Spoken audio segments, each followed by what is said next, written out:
Hello and welcome to DDOCast episode 435, recorded live on Saturday, July 2nd. I'm your host, Patrick. With me this week, we have returning from the Sublime Permadeath Guild on Talanis, Chai. What's going on, folks? Welcome back, sir. And full disclosure, you are currently getting ready to run a shroud, so this will be great, multitasking, same time. Yep, I'm going to be standing looking at a blank wall. So they've already beat down the portal while I'm talking about Bards and Artificers. That'll be great. Are you playing a Bard or an Artificer? I am playing a Warlock. Okay, so not quite. Because that's the character that's at this level. It could be a problem when people want to run a shroud. This week's screenshot, run backwards, thinks of dragons on a cloudy night in the 275th screenshot of the week. It's a really nice, beautiful screenshot. I'm assuming he's dead, since I think that's the mark of death above him, but it would give it that nice gray tint, but a very nice screenshot there. We like to talk about Dungeons & Dragons online nearly every weekend. You can watch us through Twitch, YouTube, the DDO forums. You can listen to us on iTunes, or you can check us out on DDOCast.com. DDOCast is hosted by CyberEars, the awesome podcast hosting network, and shows are usually available within a few days of recording. Next show will probably be sometime next weekend. And you can stay updated by following us on our social media pages or our website, DDOCast.com. We also have a calendar there that you can look at when our upcoming shows are and store sales and bonus days and keep track of all that stuff. On the podcast this week, there's not really a lot of game news or community news for that matter, but we will be focusing, we're going to continue our new series on spell selection. Last week we did Warlocks, Wizards, and Sorcerers. This week we're going to be focusing on Bards and Artificers. And we'll just start with Bards and jump right into this. But I think with Bards, you kind of need to have an understanding of what kind of Bard you're making. I think you would agree with me. So what are kind of some considerations you would take with what kind of Bard you are and what kind of spells you're going to be taking, just kind of in a general thought? See, the issue with this is Bards can do everything. However, if you try to do everything, you're going to end up mediocre at everything. So you kind of have to pick a direction and go with it. I typically play melee and ranged bards. I have played a crowd controller once, like crowd controller healer type. It was all right, but mostly like melee type, even previous to Swashbuckler. Nowadays, either Swashbuckler or War Chanter. With the ice DCs and stuff like that. I think freedom of movement, in my opinion, is a must. I like greater heroism unless you spec into the song. Well, we'll get into the specific spells by level, but just kind of generally. So you're kind of more of a melee martial type of bard. Usually, yes. Which is good because my bard is typically splashing in melee and more of a healing, buffing, crowd control kind of bard. So it would be a good variance in what we kind of go with. Let's start with level 1. What are some level 1 spells that you like to, must-have spells, ones that you favor, or kind of some situational spells? I usually take Cure Light, but the first spell I take is Expeditious Retreat. You're talking 25% striding at level 1, even if you start off at level 1. Cure Light, I take, usually dish that out at later levels for something else. I usually, by the time I hit 20, I usually do hold Merfolks for swimming situations, because at that point in time there isn't as many useful level 1 spells if you're not a crowd controller. Did you remember to have Merfolk's Blessing when we were swimming in permadeath? Or did you not have No, I didn't have it at that point in time. Probably because Cure Light is still useful, and I was probably still using Expeditious for striding. Yeah. Do you find yourself using Master's Touch very often? Not anymore. I did a long time ago, back when Bards didn't get martial proficiency, where I didn't multi-class as much. I shouldn't say Bards didn't, because they still don't. But making like two-handed fighting Bards, previous to when melee power was added to all the feats, two-handed fighting feats didn't really do a lot for a bard, so I just didn't take them, and then I used Master's Touch to swing a two-handed weapon until I added my first level of fighter or whatever else gave me those martial proficiencies. Not so much anymore. Yeah, I think with swashbuckling, most of the stuff you can swashbuckle with, bards are already proficient with. And I think swashbuckling is probably now by far the much more common way that people are going to be meleeing with a bard. If you're going to go with crossbows, generally these days you're probably looking more at a rogue splash. So you're probably already proficient with most things, and Master Touch isn't going to give you proficiency with anything exotic anyways. I think on the crowd control side of things, and I mentioned this last week when we were talking about sorcerers and wizards, hypnotism is a low-level, first-level spell, and it's, at early levels it can be effective sometimes. You kind of have to remember that if something hits it, then it's gonna break it. The nice thing about hypnotism is whether or not it actually lands, it's going to give whatever it hits a -3 to will saves, which if you're doing crowd control later can be a good little first volley. Throw hypnotism, then throw that mass hold. It can kind of give you a little bit more bang for your buck. Just make sure you take the heighten off, heighten especially off of hypnotism if you're going to use it more in that fashion. Otherwise, you'll burn through your spell points. Yeah, I think that pretty much covers level 1. We should probably mention Grease, just to say that it can be fun to use. So, little griefing. Level 2 spells. And I'll just say right off the bat that Glitter Dust can be a very situationally helpful spell. I actually used to use Glitter Dust on my Bard when I was the Shadow Kiter in Part 2 of Tower of Despair all the time, because it was something that I could throw down those area effects and would grab initial aggro, just enough that things would kind of run after me instead of going straight up to the days with the rest of the party. Other than that, I haven't really ever used it, but I do want to mention that because there are certain situations if you're just trying to kite a bunch of trash around, it can be a pretty handy spell to use. What other spells do you like at level 2? I like invisibility, but I use scrolls for that because you can buy a phone book full of them, dirt cheap. The spells that I usually take are blur and rage, for sure. Heroism earlier on, and I usually switch that out at some point in time. Blindness can be good if you have a high enough charisma, because there is a specific use for that. If you are in Mark of Death, and you, instead of wanting to kill the archer guys that spawn, you just blind them, and then you don't have to kill them, and they just kind of stand around. You can also, if you blind any of the eyeballs in typically kind of the Zoriat chains or the kind of kooky areas, that'll actually instantly kill them as well. I actually tend to memorize invisibility, generally because I'm not carrying a lot of level 2 spells. It's just not, I don't know, it's just not a great level for bards, other than the ones that you can already mention. Blur and Rage, sure, are kind of must-haves. The stat bonus spells aren't really useful, just in general. Yeah, and Sunburst is evocation. Yeah. I was actually going to ask if you find yourself using it very much. I've used it at lower levels, but it usually kind of fades away for me. If I'm a charisma build, like you can do the melee charisma build nowadays. So if I'm that and I have a halfway decent DC, sure, I'll take it, throw it into rooms. Maybe I'll get half to 3/4 of the mobs that it hits. Some still make their saves, and then it works well until later on when things have spell resistance. That's usually when I typically end up swapping it out. Yeah. It's not affected by spell resistance though, right?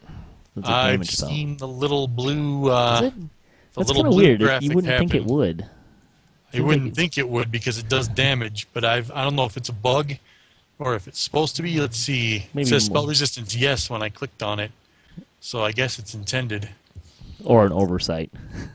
Possibly, yeah. It's kind of an odd one.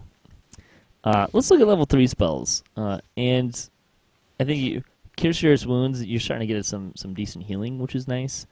I'm always proponent of if you're going to do healing, keeping at least two heal spells handy on your hotbar, just because, especially in today's environment where single target healing can be more common than mass target. Let's see. Displacement is obviously a really good one. Haste. Gotta love haste. I think the one that I really want to kind of talk about that might not jump out for most people is Good Hope. It gives you a morale bonus to attack rolls, saving throws, skill checks, weapon damage, and rolls. It gets overshadowed later by Greater Heroism, which more or less negates it. But the thing that's nice about it, one, is obviously you're getting a little bit lower level in its area effect, but it's the only way to get rid of Crushing Despair, which you will occasionally run into. The monsters will occasionally throw Crushing Despair, and Good Hope's the only way to get rid of it. Yeah, I use that as what I call my extra slot spell. So level 6, you get absolutely nothing as a bard, right, for spells. When you hit level 7, you get the 2 slots. That's haste and displacement for me almost every single time. At higher level, once you start getting those odd levels where you get to pick another lower level spell, that's when I usually take Good Hope. You don't usually run into it until later anyways, so. But yeah, it's that Crushing Despair can be pretty brutal too, depending on kind of what you're running. And it's hard it lasts forever, and you can't. There's 2 ways to get rid of it: die, and cast Good Hope. Probably shrine. Yeah, and it's also another debuffer. Yeah. So it's not. I wouldn't use Crushing Despair as a bard. I just generally find that, although you can't, it does have a very similar thing to it with hypnotism, in that it gives you a -5 to will saves for 15 seconds, whether or not you fail or succeed on the save. So you can use kind of that same tactic. It costs you a little bit more than hypnotism in that regards. You can certainly stack them both. If you're really dedicated to the crowd control and whatnot, and you really want to just go all in for that, Crushing Despair might be a useful one. Again, you're probably looking at you're potentially looking at turning off your heighten to save spell points. Because if you need to do a hypnotism Crushing Despair mass hold, then you're looking at a lot of spell points just for a mass hold. And bards don't get that much to begin with. Level 4. I think level 4 is kind of where you really start to get some good bard spells. What do you kind of like out of here? Freedom of movement saves you a high level gear slot. Dimension Door is usually the first one I take because it's a huge convenience, especially if you like running challenges, you like running the Cove, anything like that. It also helps you shortcut quite a few quests that aren't quite linear, where you have to go multiple directions in the quest in order to complete it. It's also a get out of jail free card, sort of. Yeah. Like, stuff's going south. Hit a Dimension Door, get out of Dodge.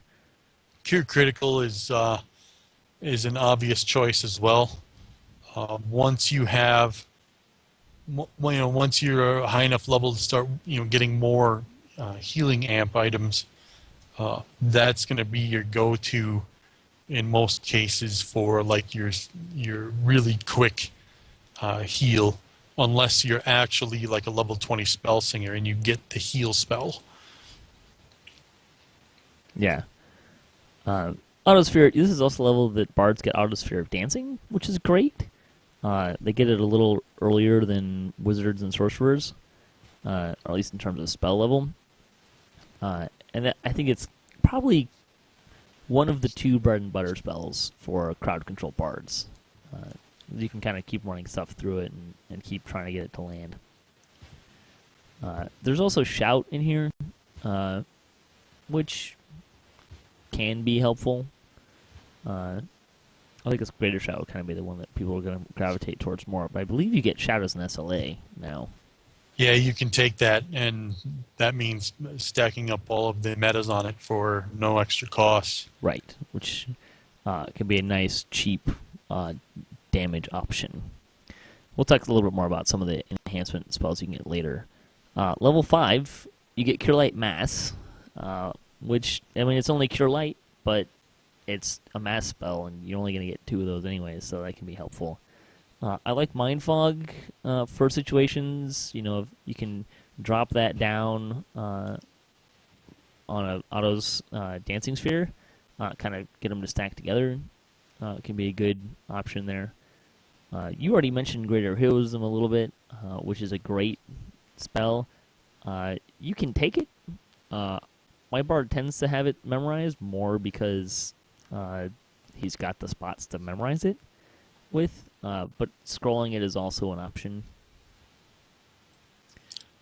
One thing I see people take for granted in this level is Greater Dispel Magic. And the reason for that is because all those little floaty spell traps, you can hit those with the spell and it starts to de-level them. It can be rather costly, but if you de-level it a couple of times, even if you get hit by it going through it, you probably won't die where maybe you would have died it before. And you can scroll that one too. It's another scrolling option, and if you're just carrying it for spell wards, hey, why not? It's certainly not gonna kind of hurt anything in that regards if you're just scrolling it. We didn't mention at level 4, but Break Enchantment also kind of has a similar.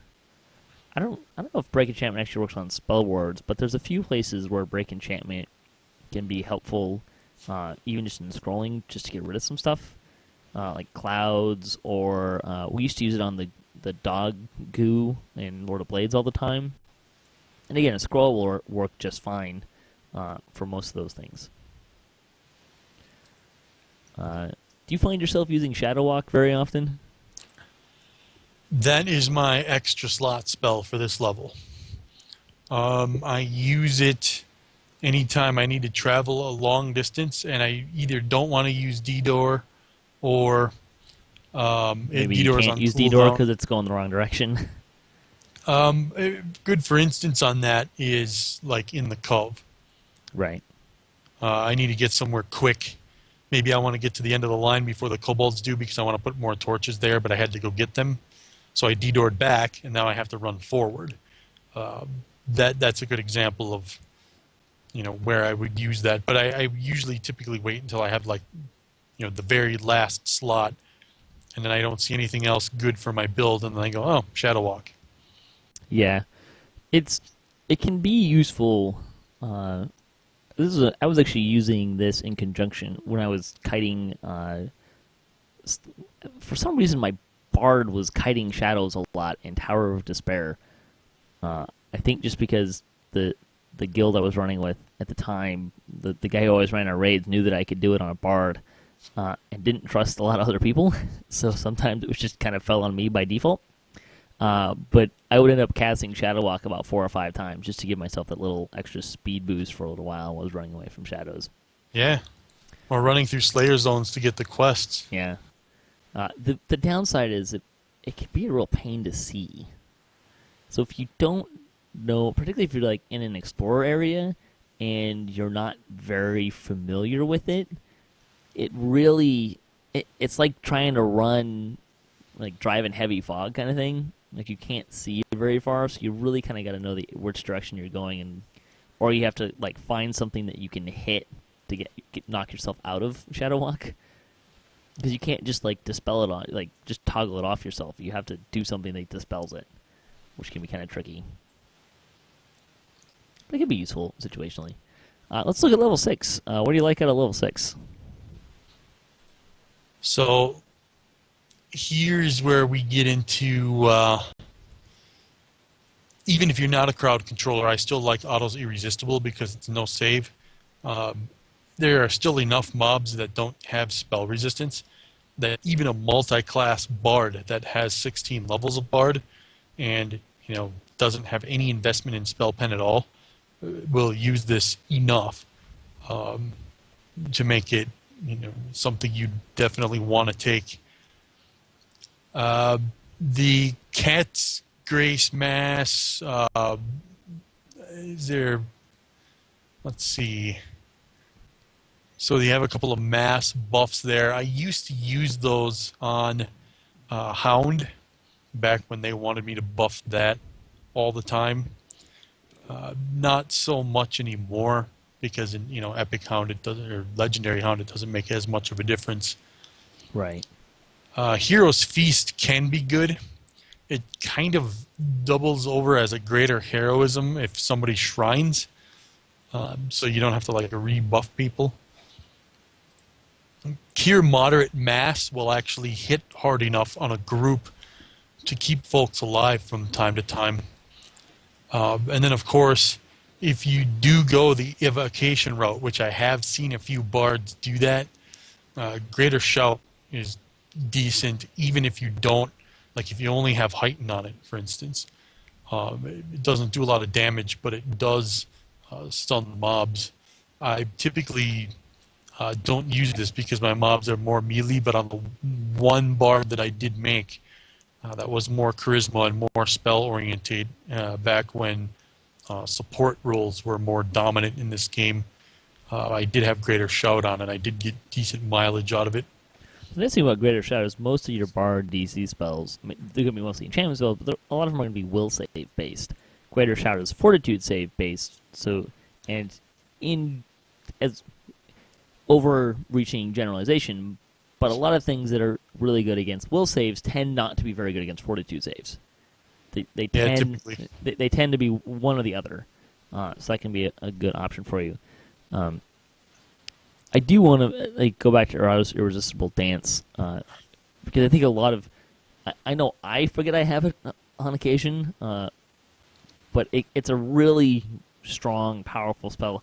It's a great answer to champions or things that are just really pummeling you, like fire elementals or stuff that has a lot of area effect damage, can really do a lot of damage on the party. You can get an impressive amount of mileage on Erado's Irresistible Dance. Especially,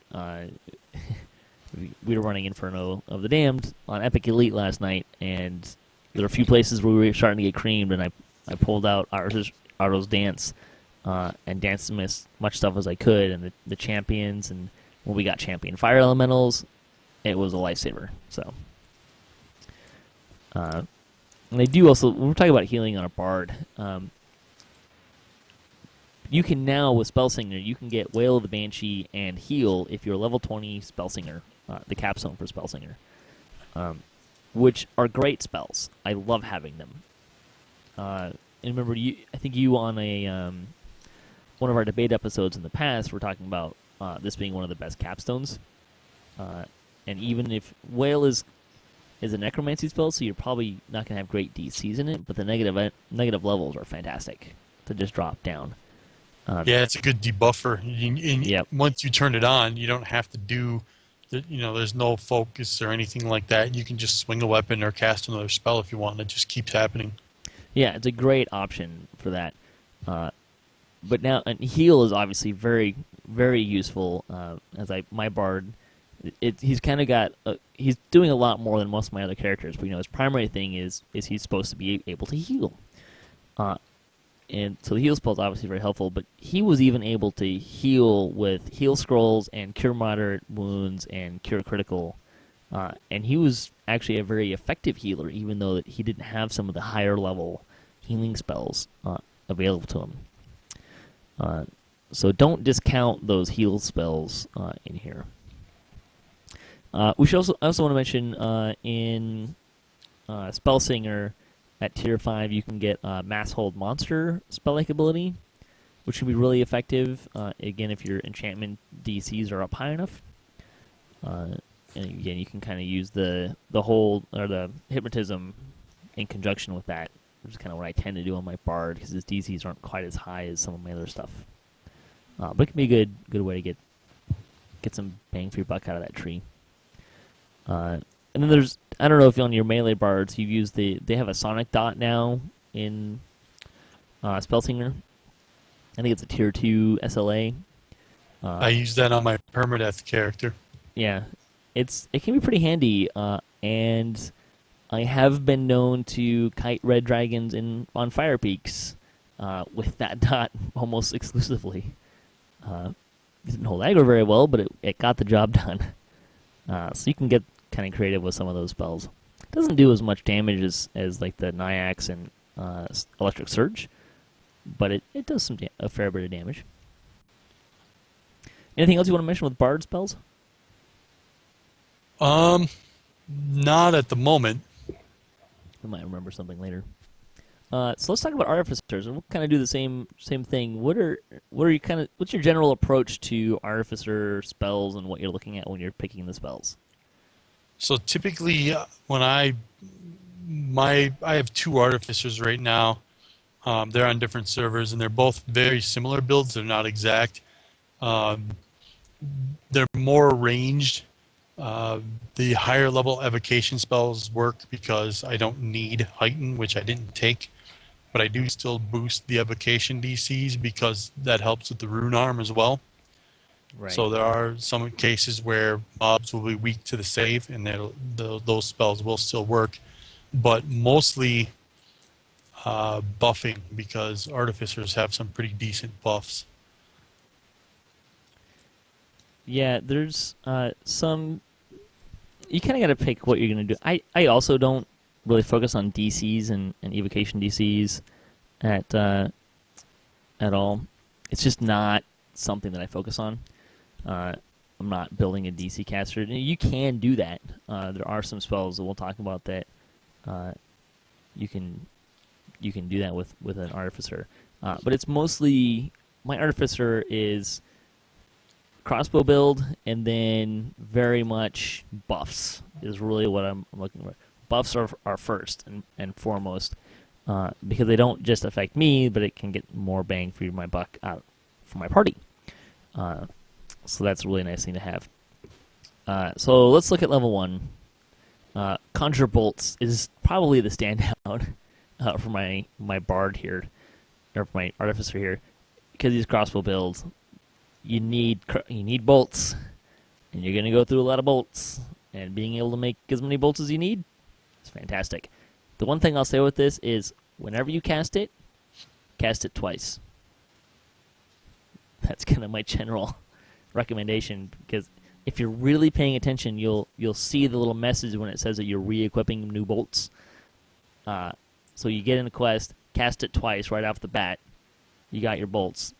And then when you see that message, cast it again so you never run out of bolts.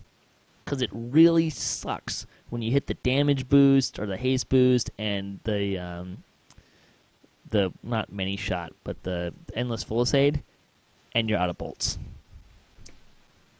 That's just really deflating. What do you like at level 1? For heroics, a Blade of Armor. You can get people up with that, and you can, temporary hit points are always good. Let's see here. Resist Energy is level 1 for Artificers, which is pretty slick. That's pretty standard. I actually will take that and throw it out so that the other casters who actually want to use their mana for offense don't have to throw it out, because it can be pretty tight at the lower levels. That's a really good point, actually, that Artificers, you're probably, if you're not using your spells offensively, you're going to have probably more spell points to go around in terms of buffing. Enchant Weapon will give people a little bit more spell power. And damage. So usually with casters, I'll throw it on their weapons when the melee are asking for other buffs. Yeah. I think I'm going to go back to Master's Touch on this one. We talked about it with Bards, and you don't typically use it with Bards. I use bows less today, but one of the things I found when I was building my Artificer, who's a level 20 Artificer pure build,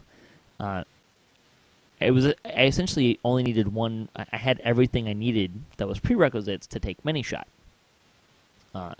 And granted, many shot is not as strong as it used to be.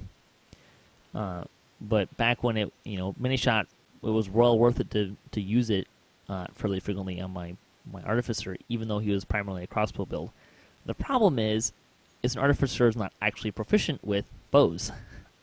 So I actually started using Master's Touch pretty regularly on Artificer just so that I could use bows and many shot, because I already had all the prerequisites and I had an extra feat, so I took many shot. And it was a good boost to DPS.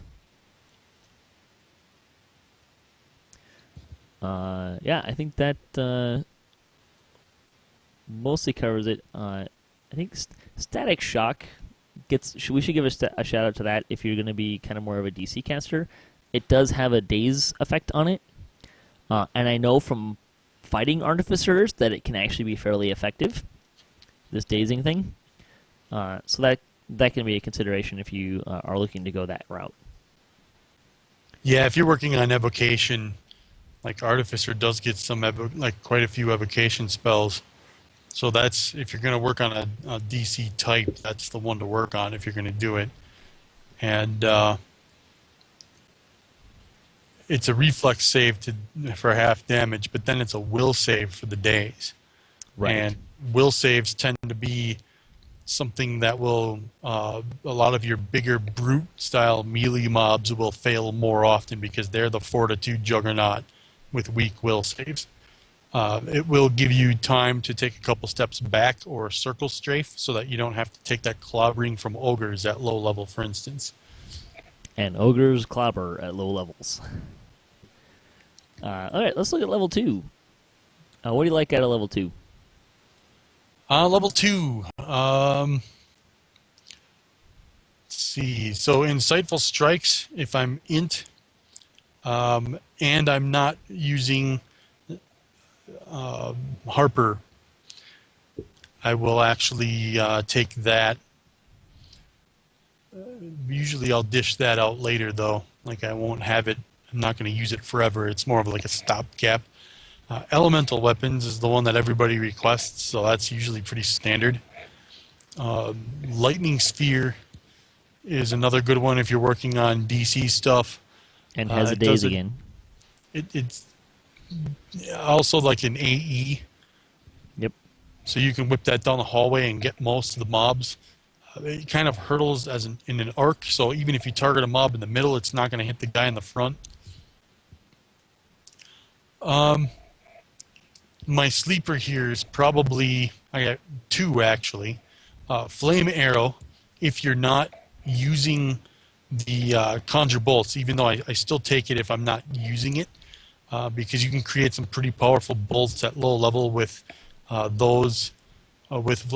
Flame Arrow. And then my other one is Fire Trap, because that is almost like a fireball that sits on the floor. Mm-hmm. So you go into Tangle Root, you open the door, throw the Fire Trap down first, open the door, mobs take a whole bunch of damage, and sometimes they just die from it. You don't even have to bother with shooting them. Yeah, it's a good sleeper one for sure. Both of those are. I should also give a shout out to Bayeshik weapons. Is that how you pronounce that? I'm terrible at pronouncing things. I'm not sure what the actual correct pronunciation is. I've heard probably 5 different pronunciations of it. However the DM pronounces it, that's the correct pronunciation. Basically. Yeah. But if you're gonna, which is mostly Mind Flayers, right? Is there anything else in the game besides Mind Flayers? There are other aberrations. Okay. I'm not sure which ones actually need that for bypassing their DR, as I'm usually, by the time I get to that, I either have something that's metalline or I have like a tier 1 Thunderholm weapon. Yeah. But it can be helpful to have handy. My guy takes all of them, all the weapon buffs, just for any case scenario. And again, he's not using DC spells, so he's got a little more room to to maneuver on spells.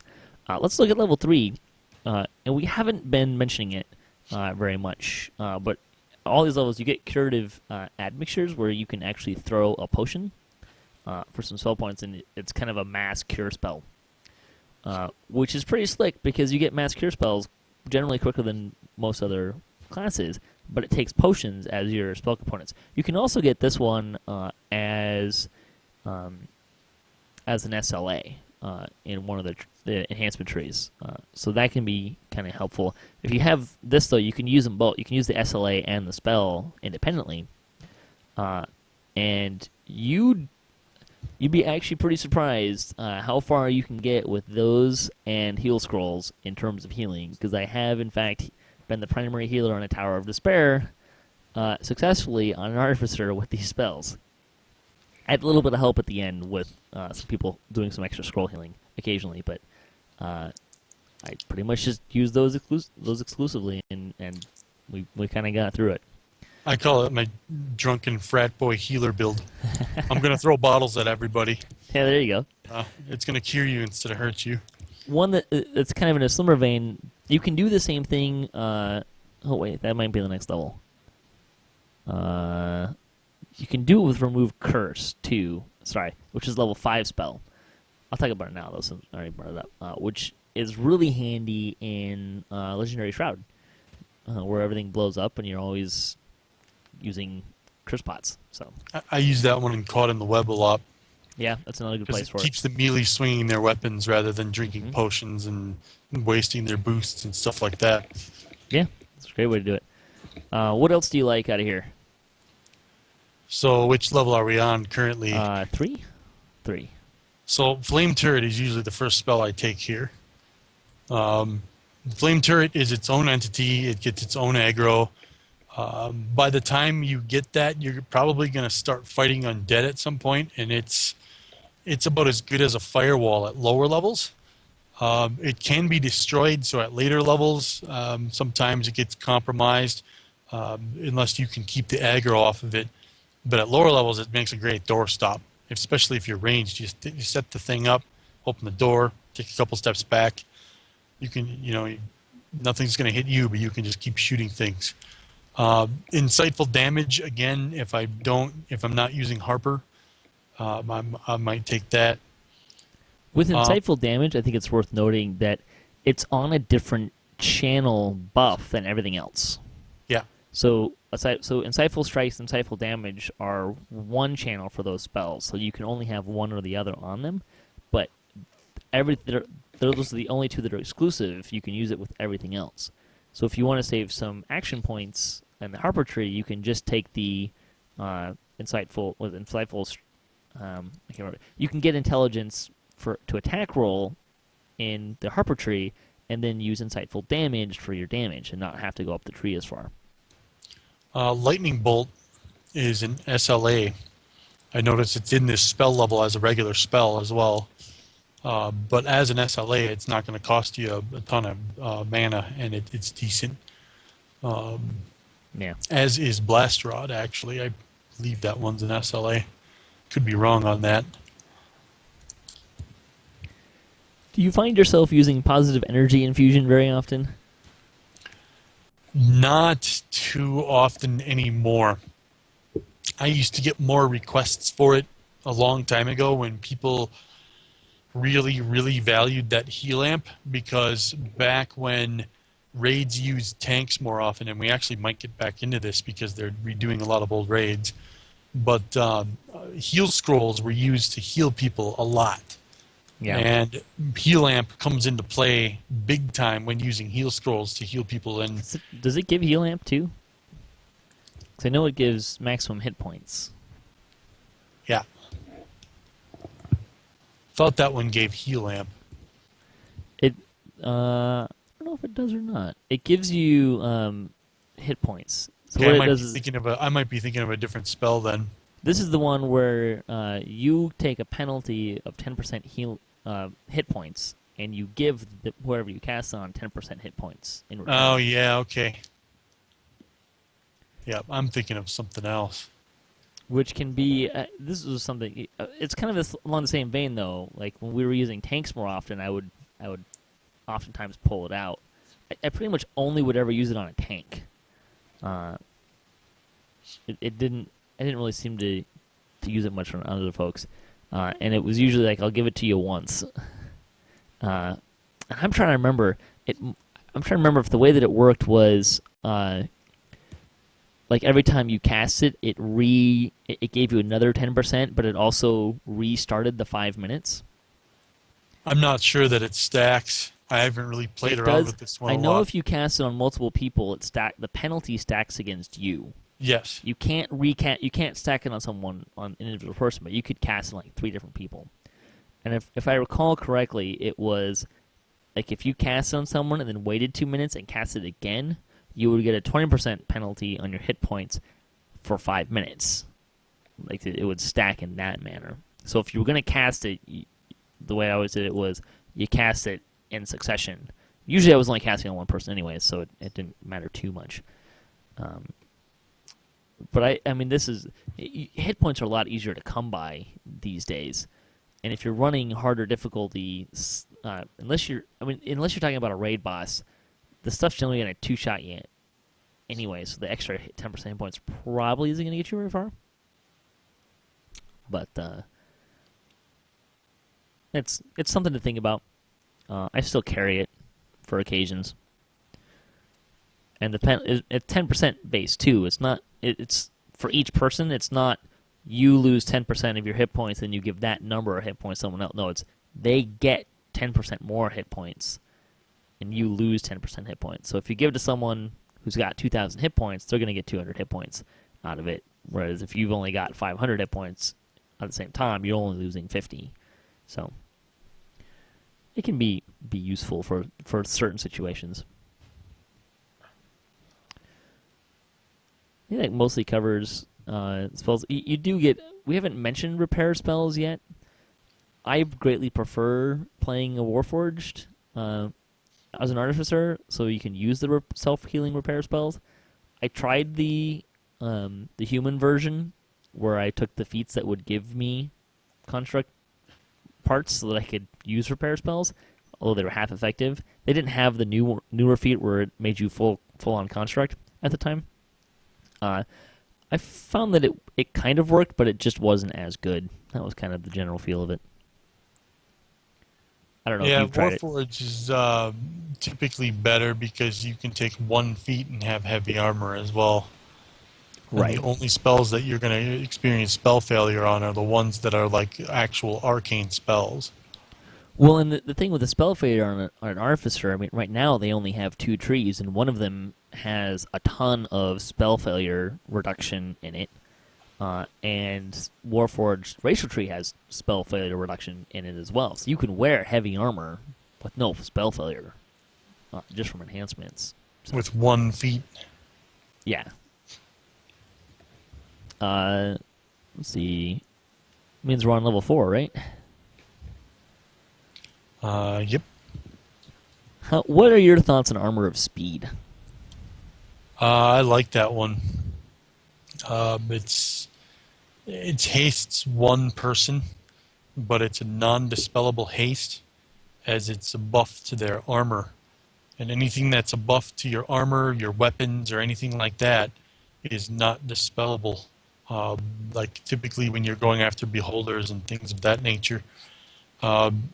It will save you later on from having to deal with having to wear or wanting to wear a 15% alacrity item. So you can save on a gear slot by taking that. For a little while anyways. It lasts longer than haste too, doesn't it? I think it lasts a little bit longer. Anything else you like out of this one? Let me see. I'm just looking at the list here. Protection from elements is always good. Use that for taking the first hit or running through traps if I need to. Lightning Motes is actually an SLA at tier 5 in the more caster-oriented tree. That one is kind of like a firewall, but it's lightning and it's actually kind of bally rather than like in a line. It is a reflex save though, so evasion mobs can just go right through it and not take damage if they make their save. But it is also lightning, and it makes things more vulnerable to lightning, which, if you're going to go the SLA route, you're probably going to have lightning-based spells, because Artificers get quite a bit of that. And there is gear now that gives you like quality lightning spell power as well. Yeah. Cold iron weapons, good against demons. I'll usually take that because somebody's going to be the odd guy out that doesn't want deadly and would rather have cold iron because they have this awesome weapon, but it doesn't break DR. Yep. And the cold iron and silver are two that are, a lot of weapons have good on them. Not all, but a lot of weapons have good on them, and if they don't, it's a natural thing to, if it's got a red slot, to throw good in it. The cold iron can be really good. I will say with protection from elements, I take protection from elements, not mass protection from elements, because I've got more room in level 4 than I do in level 6. I'd also say that I don't take any mass repair spells. There's just not enough people in the party that tend to be Warforged. Now, if I was running an all Warforged party, I'd consider it, but I tend to just stick with repair spells, single target spells. And I think just because of the way that the spell levels work out, because level 3 has a lot of nice ones, and I think level 4 is kind of like the dark horse level, so I tend to take repair critical instead of repair serious, just because I have more spell slots at that level that I don't know what to do with. Level 5, Radiant Force Field, which is a really slick spell. And it reduces damage by 25% for a short period of time. It's great for you. You can use it on a tank on occasions. This is also part of the reason why I was able to actually heal through a Tower of Despair, because every time this thing was off timer, I was throwing it on the tank. It's going to be a really, really good option. We talked about the throwing the curse spells. You also get silver weapons and align weapons. I don't know that I've used chaos and good, and I don't know that I really ever use evil or lawful. Evil is good in 2 quests that I know.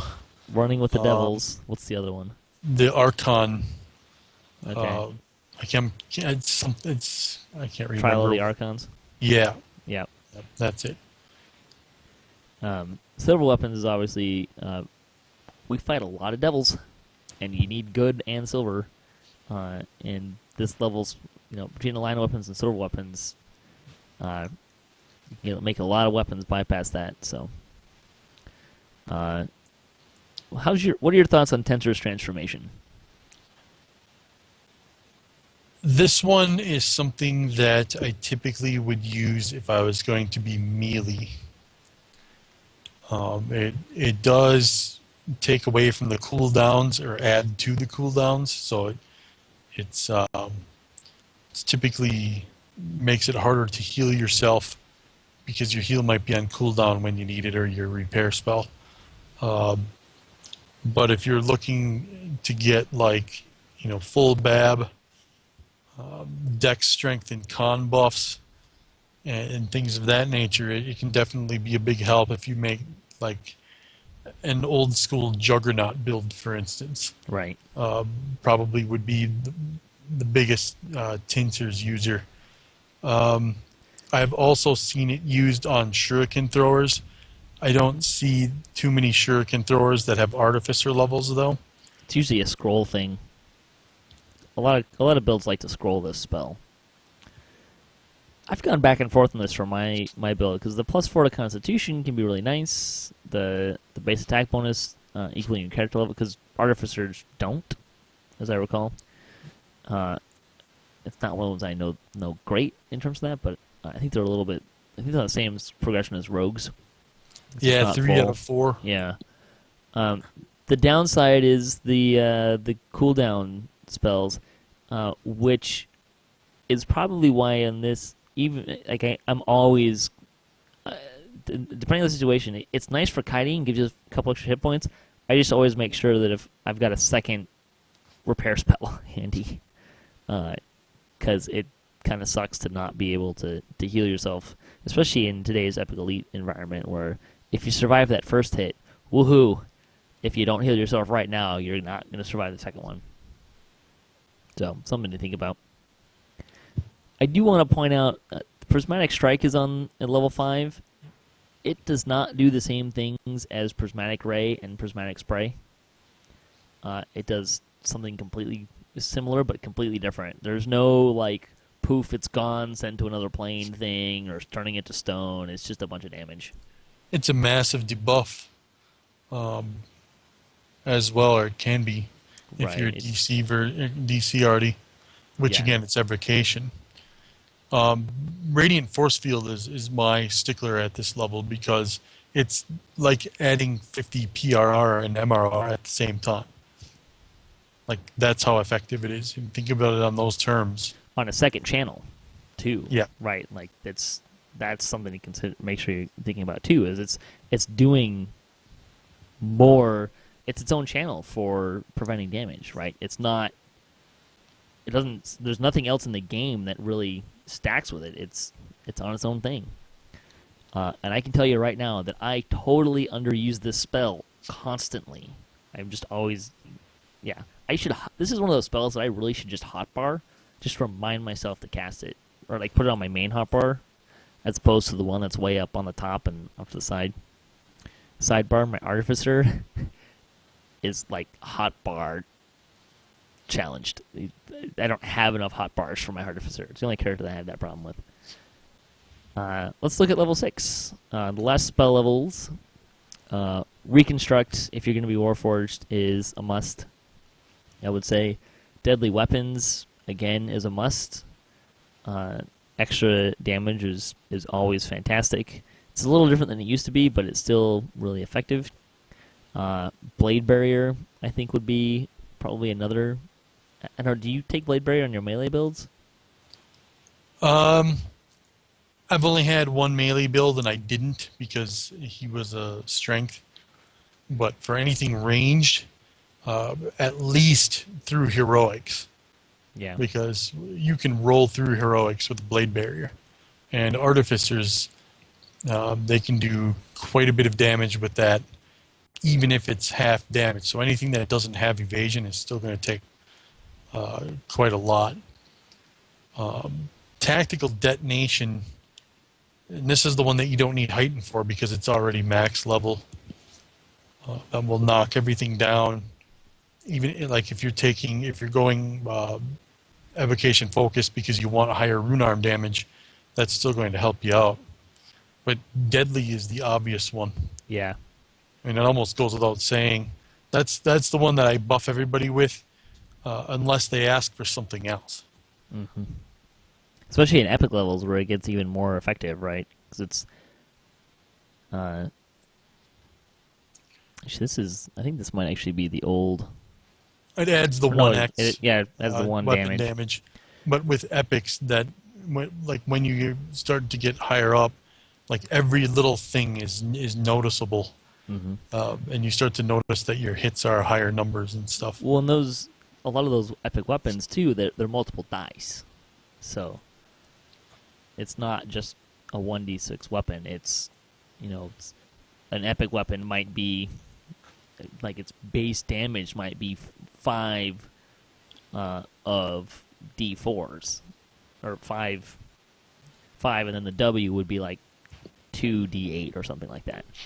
Yeah. So the higher level epic weapons tend to have more base damage anyway, so it becomes a little bit more effective. So, yeah, that covers Artificers. Anything else you want to say about Artificers in this one? Ramping up your evocation will ramp up rune arms nowadays. Yep. They made it so that evocation, anything that boosts an evocation DC boosts rune arm DC. So that helps you get your full damage, especially on mobs that have the weak save that the rune arm has. Their DCs typically don't get as high as other casters, but they can be credible enough and I've seen tac det knock a whole room of mobs over. That that type of thing is not necessarily to be ignored when doing your build. The downside is like all of their DCs are reflex based. They don't really have. I can't really think of anything that off the top of my head that is going to hit a different save, which is a little bit of a bummer. Although I don't see a lot of DC specialists with Artificers.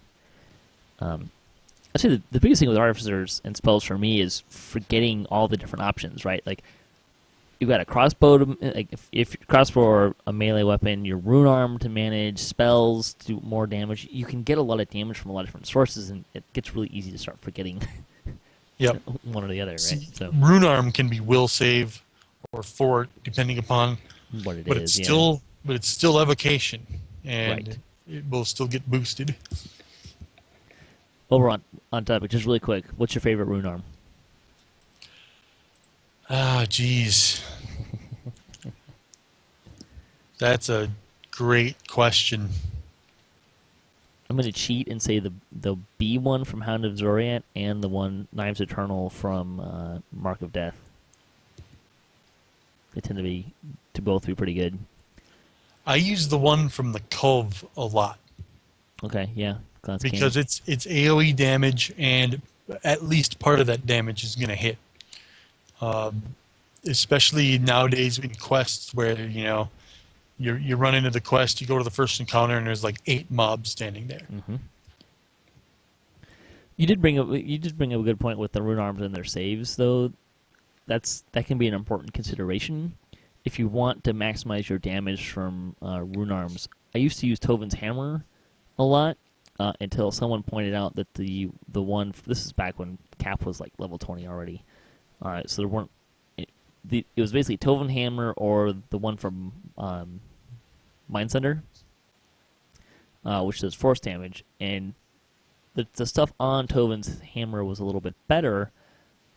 But someone pointed out that the reason why he prefers, I think it's Lucid Dreams, is because it's not a reflex save, and it's force damage, so it hits more things.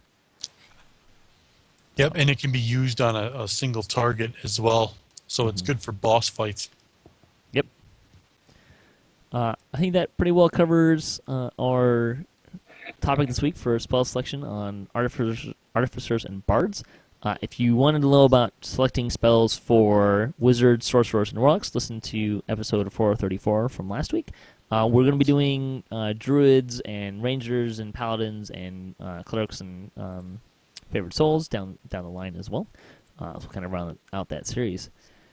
For now, we are going to get into game news, and there's really not a lot, which is good because it won't take very long to get through, but we'll talk a little bit more in depth about some of it. Basically, the only real news, I guess you could say, was there was some talk about Update 32 loot. This wasn't so much news; it's kind of a little bit more of a revelation from how they're looking at loot. And this came from No Worries. And what he said was, a while back, they made the traditional number of effects for named items to be 4 with an augment slot. Raid items tend to get 5 effects with 2 augment slots. There's some exceptions, but that's kind of where they tend to land. Random loot can get up to 3 effects and an augment slot. So there's a little bit of a progression there, which kind of makes some sense. Do you have anything you want to... What's your thoughts on Update 32 loot from the first pass? So that's the current update that you're referring to? The next update. So the one that's not out yet? Yeah, the Slave Lords. I like the way they're doing the progression a little bit more. In the past, they've kind of skipped over values. Like, they went straight from Deadly 5 to Deadly 10 in the past. They went straight from, like, max value for Insightful being, like, a +4 to being a +7. Where now they're going from +7 to +8. With progression, you don't necessarily have to skip numbers. Min-maxers will take something that is +1 better because it's +1 better. And that'll kind of rein in the power creep a little bit. Yeah. And, they won't have to design mobs with, 600,000 hit points. What do you think about the just flexible for a good items challenge. that they're proposing? I actually saw a forum thread on this a long time ago, then kind of forgot about it. And then, it was kind of like single weapon fighting, where the first person that proposed it like 4 years before it actually happened. This is kind of the same thing. It's like, why do I have to wear this item on one slot? Why can't I pick? And that kind of stuff, in my opinion, is cool because it gives build flexibility. It's a little bit more creative than just having one thing only fit into one slot. It gives a little bit of longevity to items too, right? Because if you find this other, like, every once in a while an item comes out that's like, this build has to have this item. For example, the new belt that came out recently. It's quality intelligence 4 and does negative damage when you get hit. I mean, it's essentially a must-have for a Pale Master. If you're running a Pale Master, you should get this belt. But if you've got this really awesome belt already,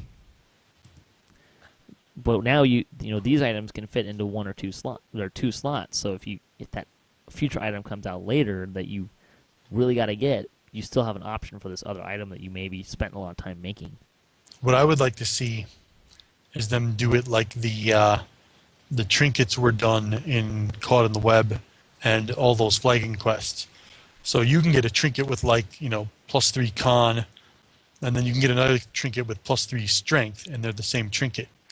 But the ability to slap those on in 2 slots, you could get maybe one of those that has, say, +8 insightful con, because that's where they're up to right now, and then you can get one with a +8 insightful strength, and then wear those on 2 different slots if you want. Interesting about the flexible ones is they're going to be completely blank. You have to craft everything onto them, too, I think. So it'll be interesting to see.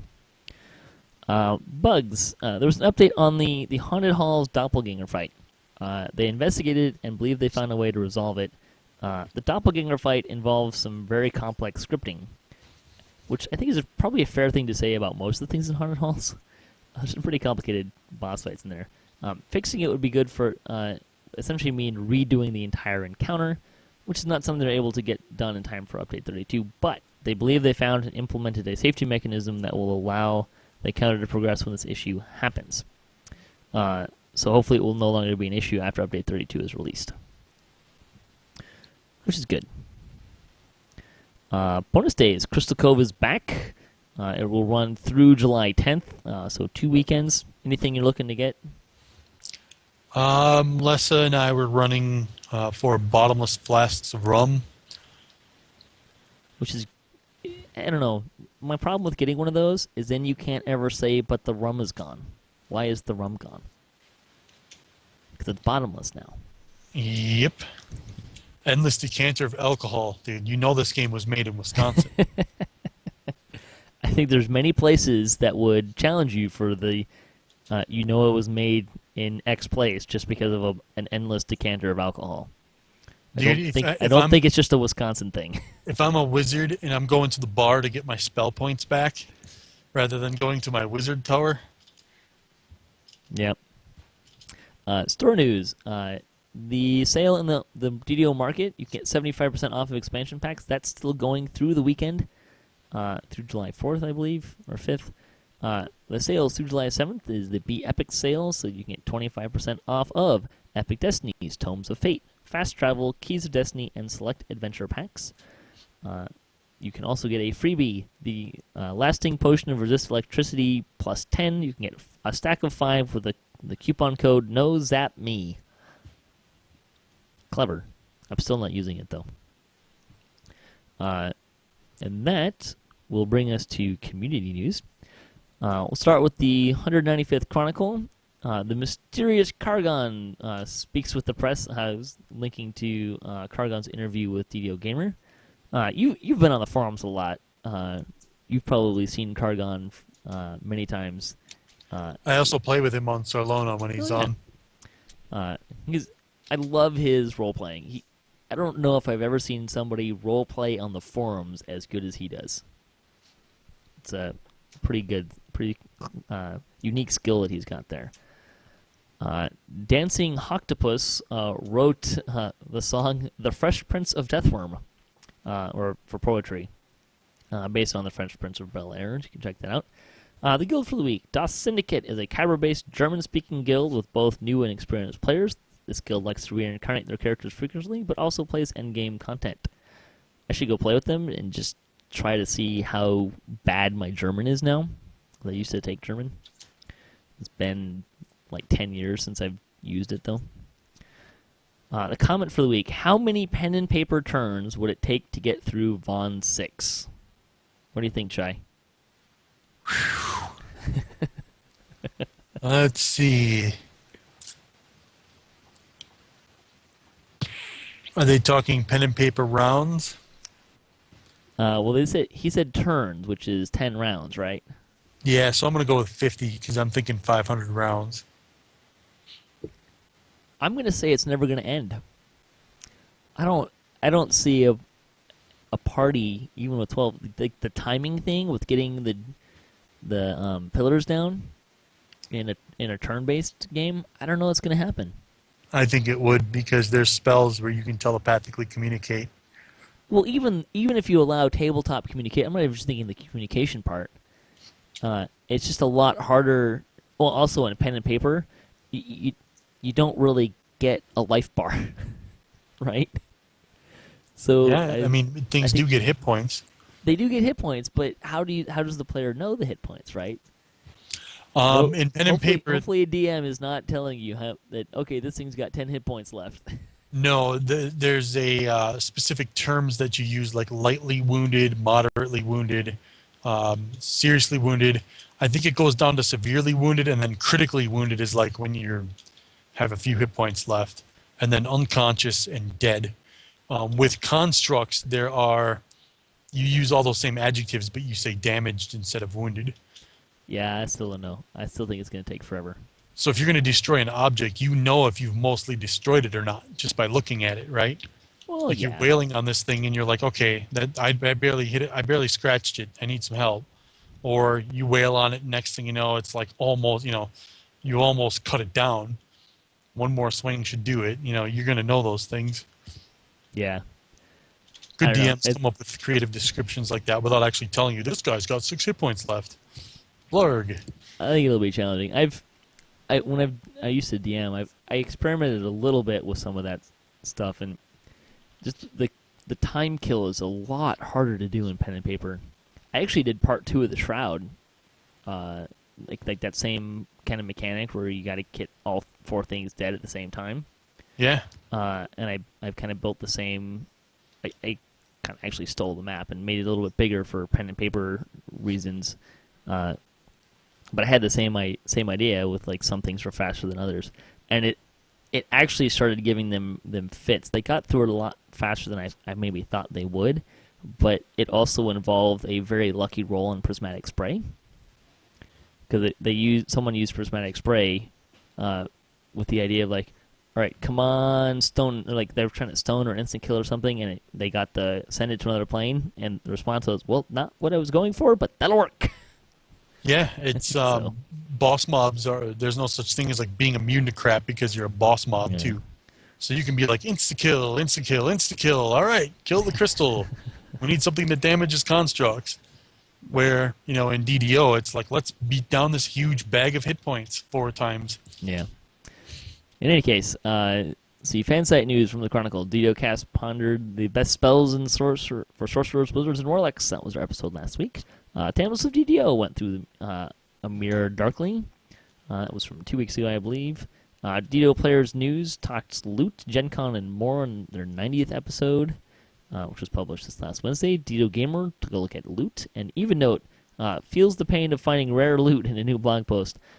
This was her blog post trying to find a Jack Gibbers blade. Enrique pondered tomb building, and Mickey continued her solo projects. Some stuff you can check out. No Worries has his Update 32 first look for loot as well.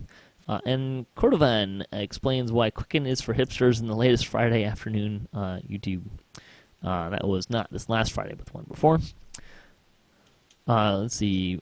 Other blogs going on. I mentioned Even Notes Jack Jibber's Blade, which I'll link to. Damsels had their 45th episode this week, which was about Mask of Deception. I think they also tried to do Study in Sable. Players News 90, episode 90, of course. And Cocktail Hour had their 100th episode with special guest Keith Baker. That should be out soon. I was also on the show, but I was kind of playing second fiddle and was mostly hanging out as opposed to being the guest on the show. But it was kind of fun to listen to Keith Baker talk about Eberron and some other stuff as well.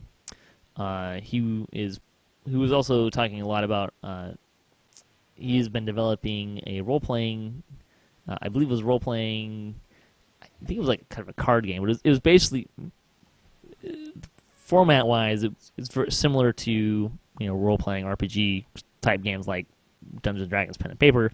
But one of the key facets of the game was as you die, you get more powerful, but you can only die a certain number of times. That was kind of an interesting concept. Let's see, DDOCast news. DDOCast Splat will not be happening this week because of the holiday weekend. We'll be back the week after that as well for some more permadeath action. I'm trying to remember where we are. I don't know if we figured out where we're going to go next, but we're kind of around that level 11, 12, or 12 range. So we'll see where we're going to go next. Let's see, that brings us to Lightning Post. Got a fair bit of Lightning Post, which is great in response to some of our previous shows, specifically spells for wizards, warlocks, and sorcerers. Fuzzy Duck wrote in, he mentioned that so this is some stuff we didn't mention, or extra comments that we did. Regarding Sonic Blast, the primary use for that will keep you going into epics, busting breakables for bonus XP. I think it also breaks doors, which can be helpful. I know you get into those epic levels, trying to bash down doors that you're not strong enough for can be a little bit tricky. He said he's surprised no one mentioned Master's Touch. We did kind of mention it and said we don't really tend to use it. But he said, if in doubt, pick up a big axe and start smacking stuff around to save spell points at low levels, which is a good place to use it. Or perhaps also you might happen to find if maybe you're only playing casters and you find a really great portal beater for Legendary Shroud. You can use that there as well. He said Flaming Sphere is a good decoy. Stinking Cloud. Nauseating is a great status effect or homer if you get it on you. It will stop enemies from being able to do anything hostile since they're busy thundering and blaming each other. Great for neutralizing casters and archer types since it's a fort save. He mentioned Dark Discorporation for Warlocks is nice, though best if you're in Lion Spirits. They get displacement, so that's like freeing up the spell slot. It's a load of great defense for turtling up while your aura does the work. Create Undead. The Mummy has Paralyzing Fear aura. Good as a secondary crowd control in the mid to high heroic levels. Nice little trick. Let's see. He talked about Trap the Soul, which is he mentioned that wizards use the standard spell components for this, which we didn't explicitly mention. He did say that the 30 hit die limit is annoying, but I believe... Let's see, I'm trying to read through here. I think he mentioned that it was it's a will-based insta-kill as opposed to fortitude, which is most of them. He did mention that Disjunction will also work against spell wards, and Incendiary Cloud is good damage over time, and the blindness is useful. Sunburst is great situational spell for oozes and undead, and blinding creatures is never a bad thing. Philip wrote in, for level 2 spells, he uses Sleet Storm a lot on Warlocks as a defense against Wall of Fire, because it does extinguish firewalls, which is a great use for that. Yeah, that was something I forgot to bring up, actually. Yeah. Even though it's not a bard spell, since you have freedom of movement, it's practically like no save crowd control. Mm-hmm. He also mentioned that Warforged can't be turned to stone via flesh to stone, but they can still be petrified, which is probably why every once in a blue moon I end up as a stoned Warforged. Alex popped in and said that Web doesn't have spell resistance, which is why it's so good. A great point, something that we overlooked. Idle wrote in, his comment was he doesn't understand why people pick Night Shield over Shield. For very low levels, sure, but once you get a +3 resistance item, it loses its polish. Shield, on the other hand, unless you've got a shield equipped, you'll get the deflection bonus for AC. Again, both pretty useless, for other than to block magic missiles, but he finds shield is more useful for longer. I would say that I tend to gravitate towards Night Shield, probably mostly because of the Silver Flame turn-in rewards in Necropolis. Shield, if you're a wizard or a sork, you can get PRR off of that now with an enhancement where you get, Yes. I think it's 10 PRR if you have the shield spell on. Right, which is about the only time I'm using Shield. On my other casters, I tend to use Night Shield.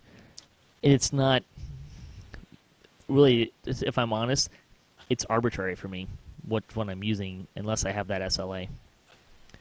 And I think I just gravitated towards Night Shield because it was on armor that I was using on my melees, so I just kind of always thought of, oh yeah, Night Shield. I should get Night Shield. Yeah. There's not really anything behind it more than that. Amber Cyan wrote in regarding AC. He's read that a good baseline is 2 times the challenge rating. So if the mobs in a dungeon are average CR of 60, you want to have at least an AC of 120 to have it mean anything. He hasn't done any testing on it. He's just kind of passing it on. I think it's a good benchmark to start with, better than anything else. So I don't know. Do you have a kind of a benchmark that you go with the AC? Besides more is better? I don't.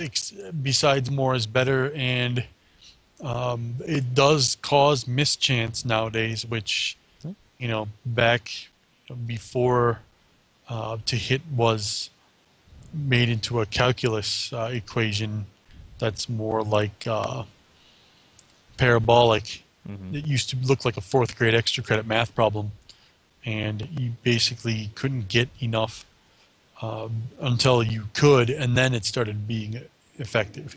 So if 80 AC was what you wanted to shoot for, 0 to 60 was worthless.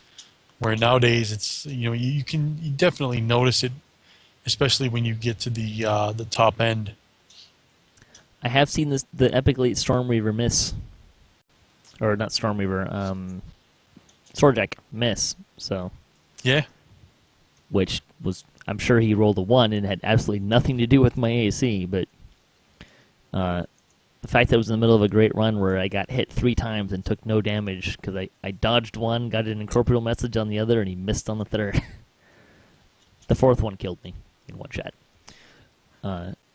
Zasis from Kyber sent in, I've mentioned on the show a few times, I like Tarrasques, and I would like to have something in the game with him. He kind of sent him in a pitch, so he's mentioning that, he says everyone has mentioned that it would be an unbalanced fight to have a Tarrasque. It would be insane to try and have it in the game, but he has an idea. Imagine a quest somewhat like Lines of Supply. Bad guys, say Droram, have harnessed the Tarrasque and it's advancing on Stormreach. Heroes have to find a way to slow it down, delay, or block its approach. The Tarrasque is an unstoppable mount, perhaps with mobs on its back like gun emplacements, and heroes can pick off the mobs but not hurt the Tarrasque. There are environmental obstacles heroes could trigger to delay it, and there could be a wall or something that the heroes could not get past until the Tarrasque bashes through it. Different stages have different obstacles and or traps that could distract or delay the monster. Eventually, you find a way to completely block it or cause it to rebel against its masters. Thus, you have the feeling of an unstoppable force, but you don't actually have to fight it. It's an interesting idea. I'm certainly not opposed to it. My one complaint with it is I don't feel like it would do justice to the idea of having a Tarrasque, because I kind of want to have a Tarrasque to fight the Tarrasque. And I feel like if it's not actually fighting back, which is kind of vague if that's actually happening here, I'm not sure it really fits the bill for me for having the Tarrasque in game. Having said that, I like the quest idea. These things are supposed to be so huge that they can swallow small towns, aren't they? So we're talking. It depends on how. I think it depends on the version. Because Tarrasque is it's above Colossal, if I remember correctly. So at some point, it's going to be like you got something like half the size of Stormreach, and it's attacking you. Yeah. Like, how can you possibly make a realistic fight other than it opens its mouth? Now you're in its stomach, along with everybody else.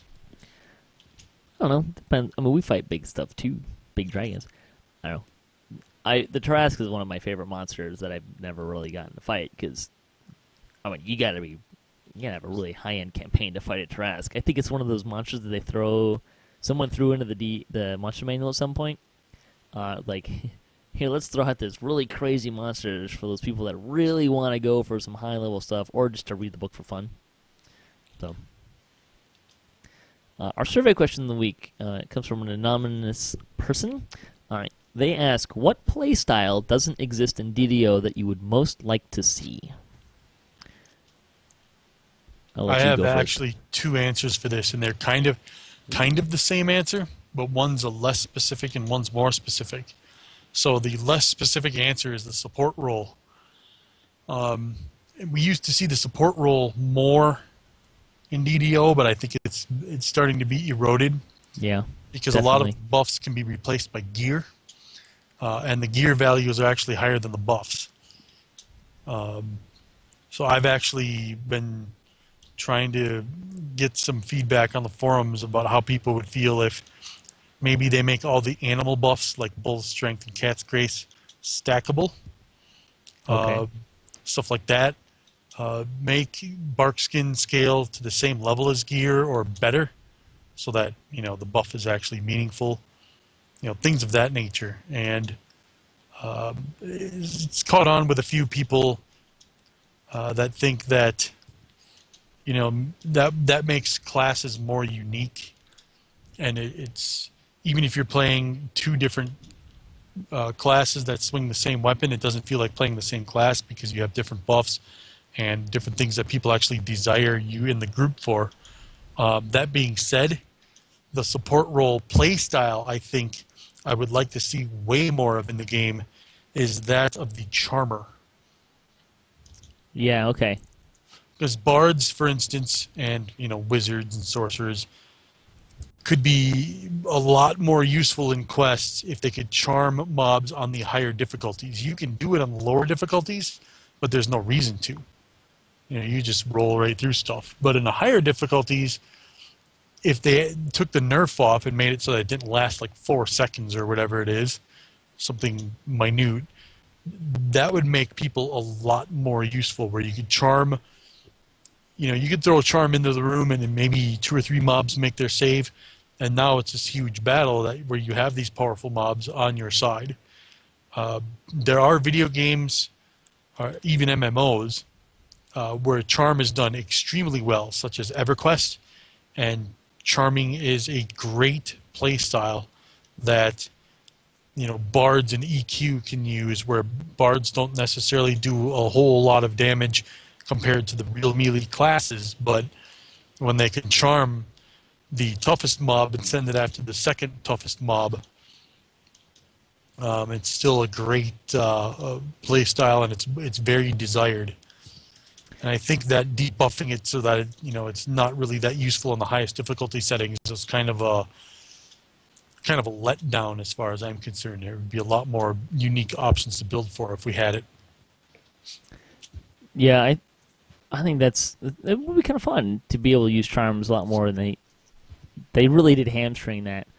Wizened Man puts in a good point too, that one of the problems with having a charmer is that mobs the AI doesn't work as great when they're charmed.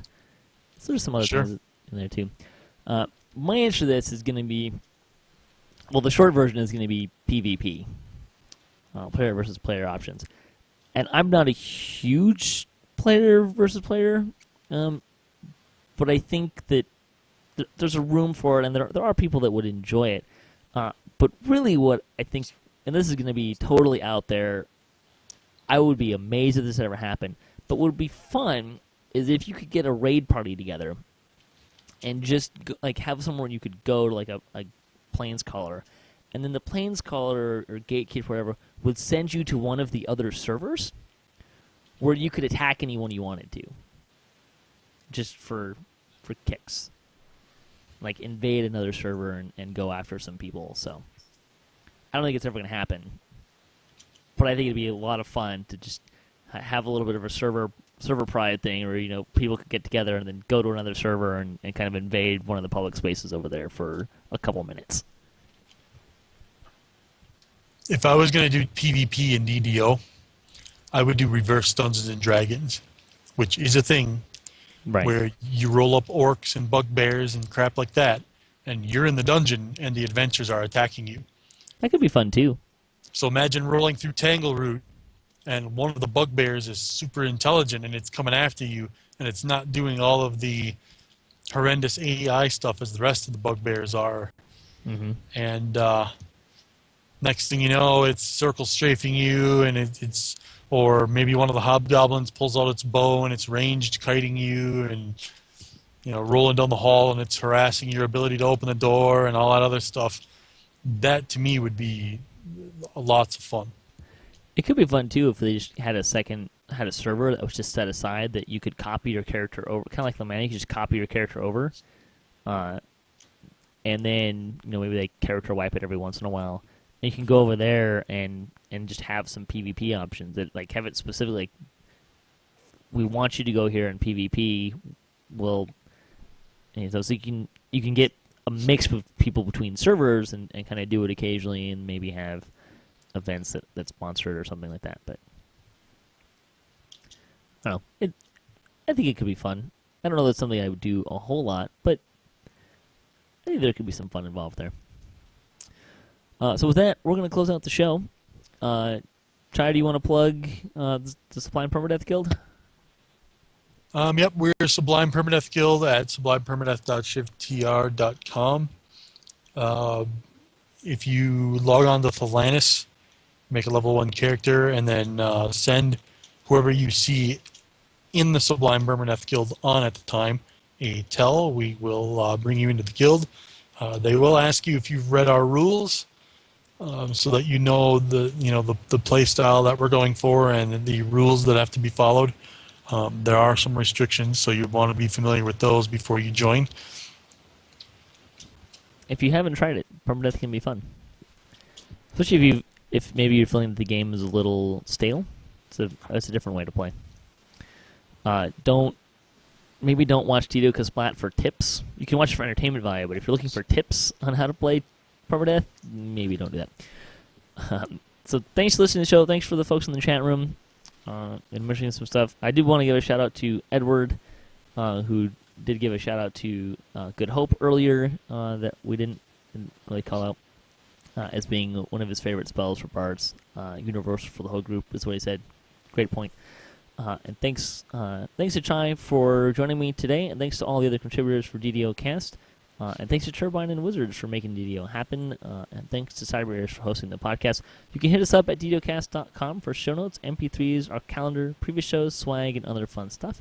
If you'd like to be part of the show, or if you have a comment about this episode or any other episode, or if you have a question you'd like to hear us answer, I really enjoy answering listener questions.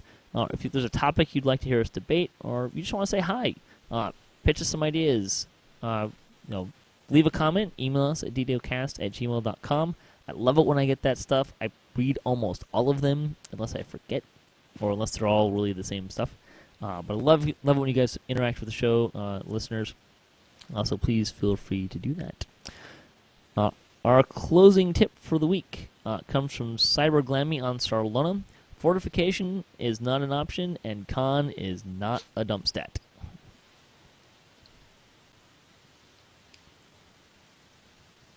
Right. So, until next time, may all your attack rolls be crits, all your chests level appropriate, have fun, and don't forget to... I don't know, what's we say don't forget to do, Chai? Don't forget to use bard spells. Thanks for listening.